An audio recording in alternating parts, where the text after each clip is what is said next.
boring topic for you? Is this an interesting topic? Who knows? And why would I choose how to be creative? Because I feel like I try to automate a lot of stuff in my life, meaning um, anything that can be automated, I automate. What the things I feel like only I can do, I try to do only those things. So writing being one of those things that it's hard to automate. Like if my writing is better than the other person's writing, I'll use mine. And then so ultimately it's like, well, at the end of the day, sometimes if a certain quality is okay, I'll just hire a writer and plug it in the process, and that's fine. So but even as we move into the age of AI, and I've seen some softwares that can help you come up with blog titles, right? Like you punch in your keywords and come up with a list of 100 blog titles for you to write, but you still have to write the article. So let's see. Let's if I have to pick the hardest thing that I do that I want to automate, for me that thing is creativity.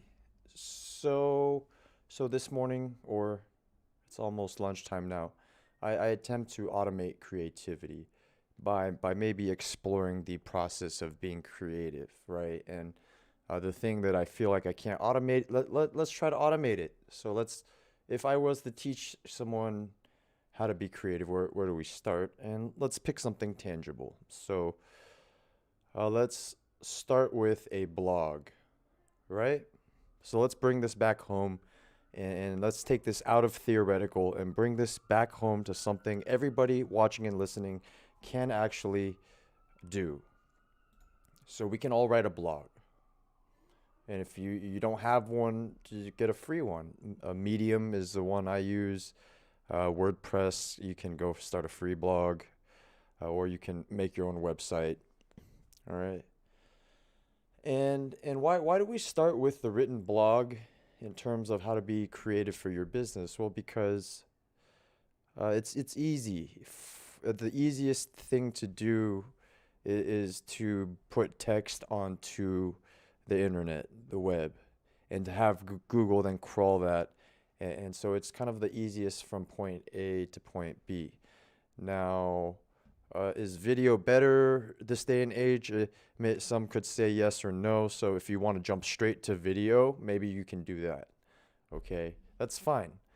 But video is a little bit harder to produce. You also have to find an actor. Maybe it's you, maybe it's not. And you write the script and then you edit it. So blogs are just easier. Plus, videos start out as text, right? So blogs are an easier way to start creating content. So let's talk about creativity as it applies to content creation. How can we be more creative when it comes to blog writing, right? What is that internal process that I go through that's hard to explain, that I'm now trying to attempt to explain? Well, let's go there. When I'm out of ideas for blogs, let's bring it back to simplicity, something you can actually do now for your business, for your blog. Let's revisit the 5 W's.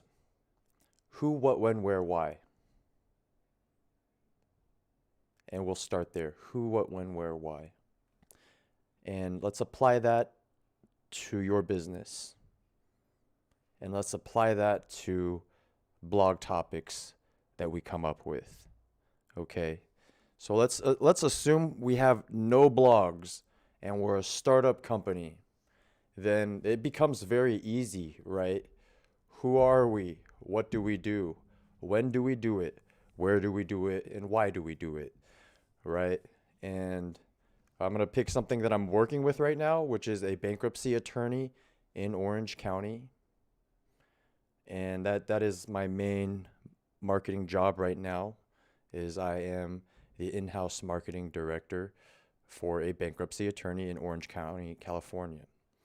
So I walk into a company, right? And let's say they have no blog and maybe they have a couple articles, right? Well, and let's say I run out of ideas for what I want to write for a bankruptcy attorney. Well, Did we cover who they are? Who are they? They're a bankruptcy attorney in Orange County. And who else are they? Okay, can we talk about the people behind the scenes? Who are they? Who are they really? Their credentials. And we can explore the who, right? Who are the people behind the scenes? Um, who are they? What are their credentials as people? Where do they go to school? What's their track record, right? Talk about the people, the lawyers, the employees. What do they do? They help people through a tough financial situation. What do? They help you through the forms. What do they do? We can go deep, we can go narrow. What do they actually do? What is the nitty gritty? What do they do on a mental sense? They relieve your stress. What do they actually do? They help you. They answer your questions. What does a lawyer do, right? What do they do? Talk about a certain process. What do we do at this stage? What do we do at this? What do we do can include your pricing. What do we do? How do we charge it, right? When when was I only included when because it's one of the five whys, right? Who, what, when, where, why. When could be a timing when we talk about when, right? When do we deliver the service? Can we talk about when, as in we're the fastest? We get this done so fast, as in that justifies our high price because we're the fastest lawyers around. I'm not saying that we are. Actually, Chris, the guy that I work for, he's pretty damn fast. So when I talk about when, you can talk about a timing issue, but when can apply differently to whatever industry you're in, right? When it's a timing thing, you can talk about it. When, as in if it's an event thing, when does the thing occur? Talk about when, as in a reason to write the blog. You're thinking about a blog topic to write about, right? When, what does time have to do with your business? When is also, think about, because we're using the 5 W's loosely as a way to come up with more blog topics, right? So when we're talking about time, seasons, right? We want to every business should aim to send out a general newsletter once a month to everyone in the database. Generally, right? Like something that's, it doesn't have to be targeted too much. It's just a once a month like general newsletter.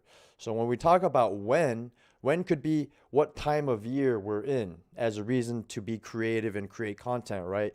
Like when we near December time or when we hit like Thanksgiving time in November, we're already saying happy Thanksgiving, right? We have a happy Thanksgiving email that gets planned and created 1 to 2 weeks before Thanksgiving. And then you schedule it to send out right when you want it to send out, either right before or on Thanksgiving Day. And then you write one for Christmas season. But you keep in mind, not all of my people in my database are Christians. So what does that say for your copywriting team? Well, you used Happy Holidays instead of Merry Christmas because some people might be Jewish or Muslim or whoever doesn't celebrate Christmas. So you think about these things when you're writing your marketing messages. But that being said, when you think about when as a reason to create content, well, hey, it's Valentine's Day. We could write a themed, whatever Valentine's Day has to do with whatever product or service, and we tie that in. When could be like what time of year or what month it is as a reason to write a blog or send out an email, okay? Where we are in my business that I'm working, or my boss's business that I'm doing the marketing for, we're in Orange County, California. So we can write articles specific to the location, which is a SEO strategy also. So the article title could have something to do with Orange County bankruptcy, right? And then we can go into how to file bankruptcy in Orange County, right? Because we're talking about where. We're talking about location, using location as a reason to generate ideas. Where, what can we do regarding Orange County to target the keywords, right? The keywords that we also want to be found for on Google. Anything Orange County and lawyer related, right? Like, five tips for filing bankruptcy in Orange County, right? We're just coming up with random ass topics that anything to do with Orange County and the bankruptcy firm. Or think about this. We can even be like, the 5 best pho restaurants in Orange County. And if you really run out of ideas, something completely random, why would a law firm Well, because it has the keywords Orange County in there. Would it be the best idea? Maybe we scrap it.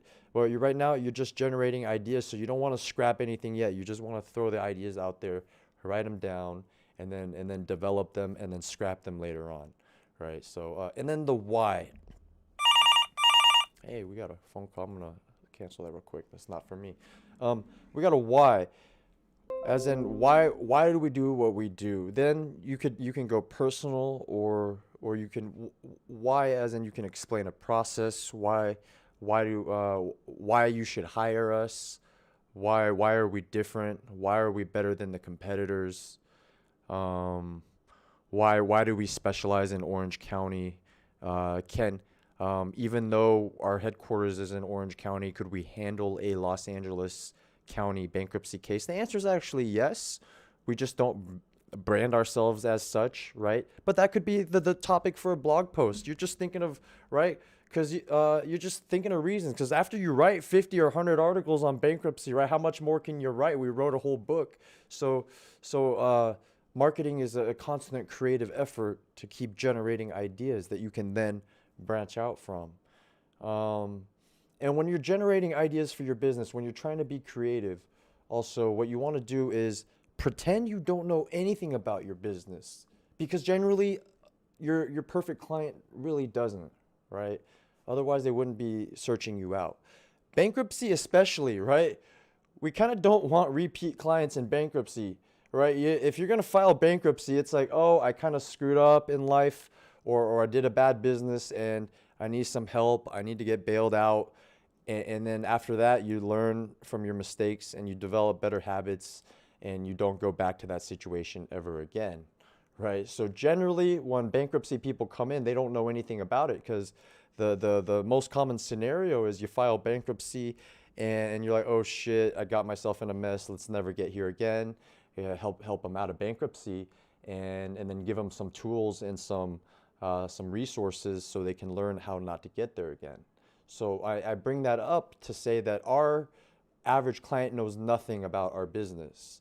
And for a lawyer, sometimes it's hard for the lawyer to put himself in that position of someone that knows nothing about bankruptcy, right? Because he's been doing this for over 10 years. Over a decade, he's been practicing this very niche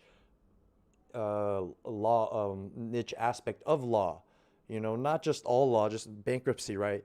On top of that, he went to school for, however many few years, just learning, law is a thing for school, right? And then so to put himself in the shoes of somebody who knows nothing, sometimes that's hard. So, but as a marketing person, that's who you're writing for. You're writing for someone that has no knowledge of what they're about to step into.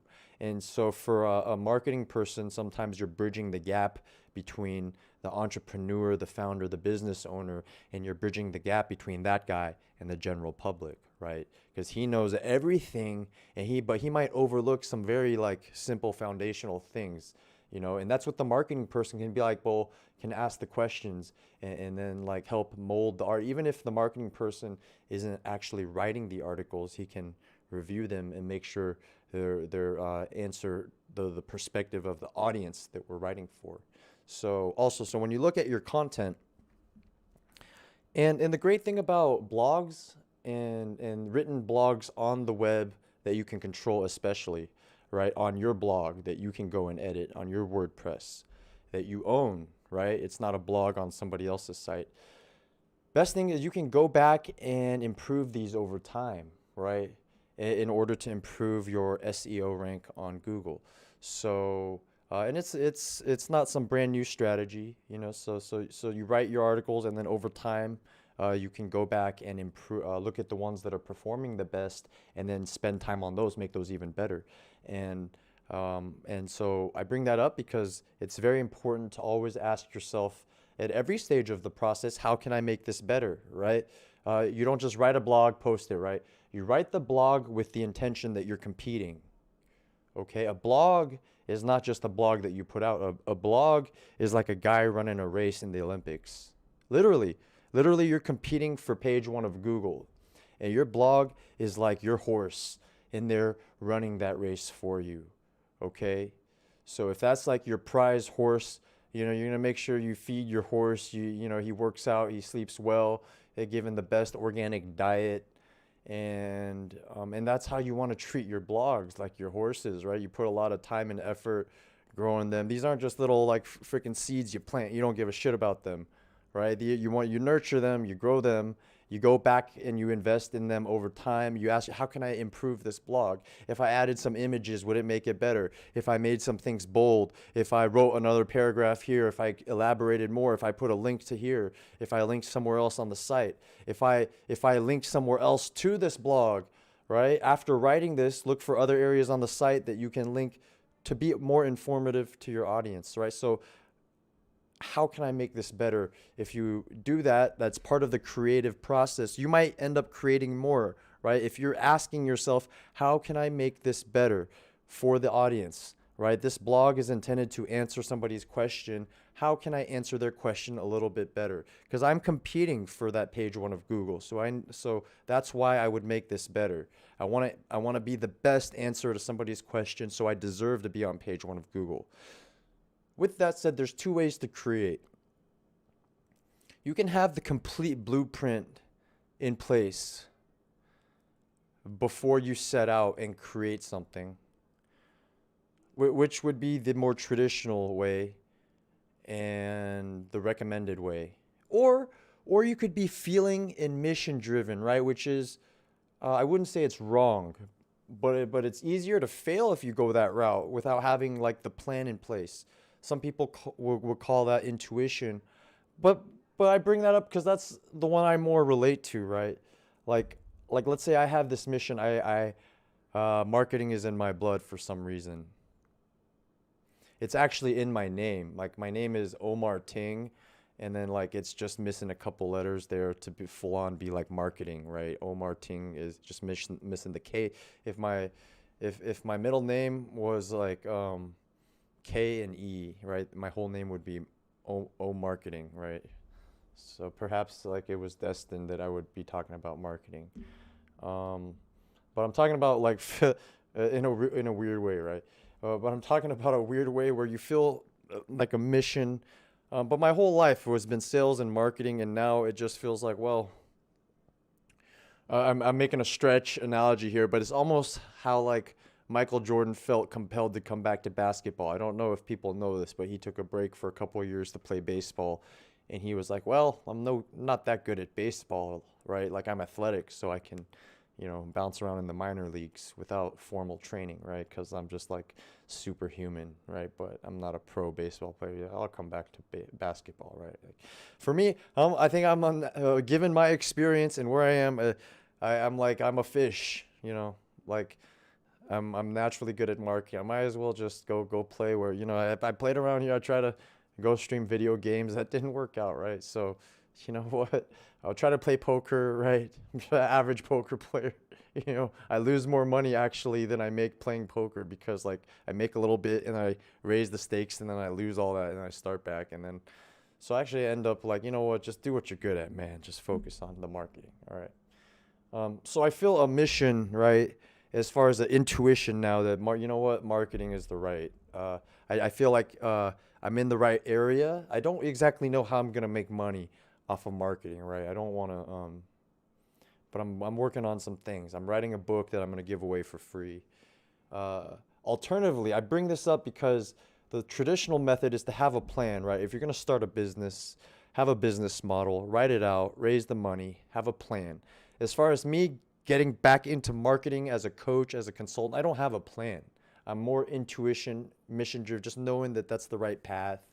Do I want to charge hourly for my services, monthly, write a book, sell the book, so I can make a course, sell the course. I don't know. I don't have a plan in place. I have a lot of options. I have a lot of ideas. Maybe that's kind of just explaining intuition is more like the plan is somewhere already there, just not on paper, right? Or the more traditional method is write out the business plan, say, hey, this is exactly how I plan to make money in coaching. I'm going to charge this much per hour. This is my funnel. Here's the website. I kind of shooting from the hip in a way, but I'm shooting from the hip with the intention of what the grand scheme of things, right? This is how I relate it, right? It's almost like let's say Michelangelo painting the Sistine Chapel, right? He didn't have a blueprint like per se. Maybe he saw it in his head and he just took a paintbrush and started.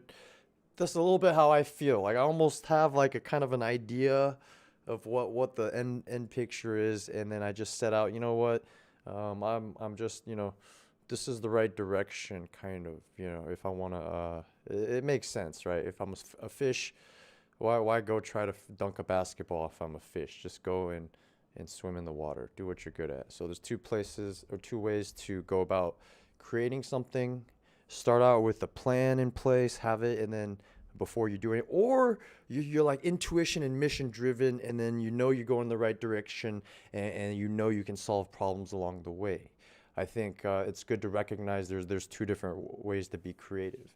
And last but not least, eventually, I think entrepreneurs are going to end up hiring somebody to do the marketing. They may do the marketing when they start off, but I think the vast majority of entrepreneurs end up wanting to pass off some, if not all, of those activities, unless the founder's like thing is like, oh, I'm a marketing guy, and he retains those things. So at some point, at some point there's that transfer, and I think a lot of people are. I think that I bring that up because I think that's the audience that I relate with best, is the people that are kind of trying to make that transition, right? And then maybe they've hired and gone through people that have failed, and they're so um and because I've put things into a process, right? I could give a checklist like, hey, these are the things that need to be done. So it's I kind of I feel like I make marketing less magical, because I could just be like, marketing is this list of things that need to be done. But with that said, I've been talking for way too long today. I don't know how long that's been. We'll see you on Monday. Today is Friday. It is January 22nd. And it's about lunchtime. I usually do these at 8:30 a.m. Just got a late start